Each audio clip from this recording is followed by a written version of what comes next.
as well, but we still have to maintain our tourism product, and we still have to expand Bahamian ownership in tourism.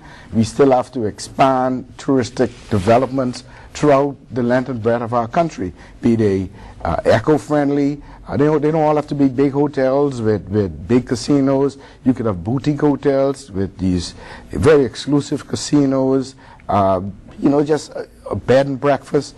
It could be any manner of things. But you will have people coming, you'll have your population swollen to capacity, taking advantage of acquiring goods and services from you. I mean, the U.S. ambassador herself said that people come here and they want to buy things Bahamian, but they don't have it. Senator Alcides, this is budget time, yeah. And we have a growing deficit. And I'm told that in order to reduce the deficit, you have to either increase revenue or you have to decrease expenditure. Yeah. How are we, or should we, go about in decreasing the deficit in our country? I think you have to do, like you said, a combination of the two, bearing in mind that your wiggle room, so to speak. We spoke about the amount of money that's fixed towards salaries, and we have a certain amount that's fixed toward paying interest on the debt, which, by the way, is the largest component of the budget now. Last year, I think it was something like $264 million. Took over education as the largest component. So we have salaries, we have what we have to pay on the debt, and then we have a little bit of what they call wiggle room, where we can make adjustments. One thing that I have been calling for is in the area of when the government spends its capital budget, the amount of money that the government spends on building things like roads and docks and buildings, etc., and the way in which contracts are awarded and paid. And I think we need to have a greater level of transparency, a greater level of scrutiny, so that when the government, for example, pays $120 million to build a road, we have an arm of the government there on the spot, making sure that we, the Bahamian people, are receiving value for our money, that the projects are completed with good quality workmanship in an acceptable time. And so we have to, we spend $1.5 billion a year. We have to watch how we spend that and eliminate waste. And I still think there's some waste to be eliminated. Frank Smith spoke in the House of Assembly about the cleanup program. And we had the minister responsible come back and admit that there were abuses in that program where the government of the Bahamas did not receive value for money. And so we have to do as best we can to eliminate those sorts of things. So we want to eliminate waste. And we spoke earlier about deployment of our civil service to make sure that the taxes out there, room taxes on private homes that are being rented in the Family Islands, for example, are being collected, that our homes are revalued in an acceptable, on a speedy basis, so that property taxes can be collected. And we spoke about if necessary, letting the natural attrition reduce the size of some of our service, so that we can reduce our salary bill. But I think first of all we need to reduce the level of wastage, and I spoke earlier about helping the private sector to create employment by removing some obstacles out of their way, some of the red tape that we have been talking about for years, removing some of that out of the way. And in the last administration, you would recall that there was a creature called the Domestic Investment Board, created so that the way could be eased for when we had all of these developments come on stream. We can have an agency where Bahamian entrepreneurs and potential entrepreneurs can go to and get their business idea on the run. Gentlemen, you are all young men, and there is a view in our country that in terms of the political direction of the country, where the country is going and ought to be going, that the ideas are not there. And I want you to convince the people who are listening and watching us today that there is an essential difference between the PLP and the Free National Movement.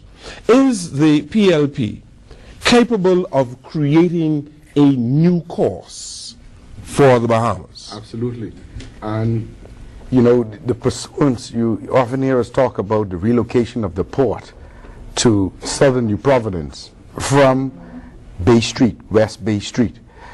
The whole idea behind that was that you would empower so many more people. You would have diversified the wealth, the distribution of wealth in our economy, so that you create new millionaires, you create new opportunities, you would have new businesses emerge just popping out of the ground just by virtue of where the port would be located in southern New Providence. But what do you have today? This is a classic difference between the Progressive Liberal Party and the Free National Movement and any other party that's out there. There has been zero redistribution of wealth by virtue of what the Free National Movement has spent millions and millions of dollars on down here off of Arawaki and dredge into the harbor. No new millionaires have been created by virtue of that. Wouldn't the cost of business increase if you were to have a dock at Clifton as opposed to Arawaki? I'm talking about transportation costs. How so when you are now going to be transporting everything to Gladstone Road? You have a double transport cost. Gladstone Road versus Old Miller Road. What's the difference? Okay. What's the difference? New costs for the country. Let's see if we can tidy up this or bring this economic section to an end. We read in the paper today that the government is considering giving the management of the landfill facility to, I believe, an American company who would then offer shares to the Bahamian public. We could quite easily give the management to a Bahamian group who would then offer shares to the wider Bahamian public. We speak all the time about the fact that in the main, the tourism industry is not owned by Bahamians. Now, if the IPO and offering shares to the public is going to be the flavor of the day, then instead of abolishing the hotel corporation, let's use that as a vehicle to develop our family islands, start projects, and sell shares to the Bahamian public. And so, talking about a new direction, I think what the Bahamian people want to be able to see is that, okay, I have a job, that's nice, but there has to be more than that. I must be able to own a piece of this economy. And I think going forward, those are the sorts of things that we're going to have to do. Right. And I think that's exactly right. Let's back up a little. We talked about how to address the deficit, and this is all related, but the senator talked about tightening up our expenditures. There's only two ways to raise revenues. You raise revenues through additional taxes, or you raise revenues through economic expansion. And I put this question to the Prime Minister on Opposition Day. What did the government intend to do to address the deficit and the deficit that's spiraling out of control? And he had no answers. His answer was wait to the budget. Well, you know, the Bahamian people deserve better. Through economic expansion, what you do is you not only allow the government to be able to access a greater base of revenue, but you also provide greater opportunity for Bahamians to be empowered economically.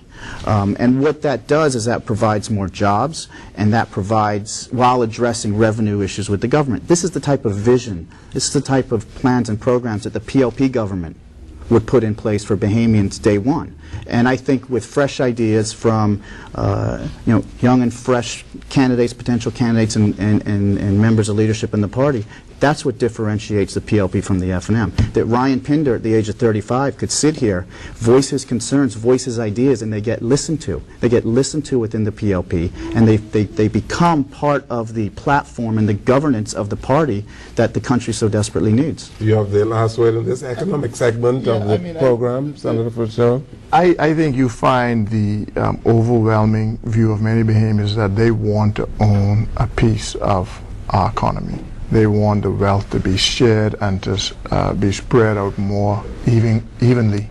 And they want to have the opportunities to do that. I think that with some of the steps, we spoke about the port and what that would have done to move some of the wealth from one area to the other. And some of the policies that the PLP were pursuing at the time with the distribution throughout the islands, giving people opportunities, to move outside of Nassau to help expand our economy and increase wealth. And I want to touch on this point about agriculture.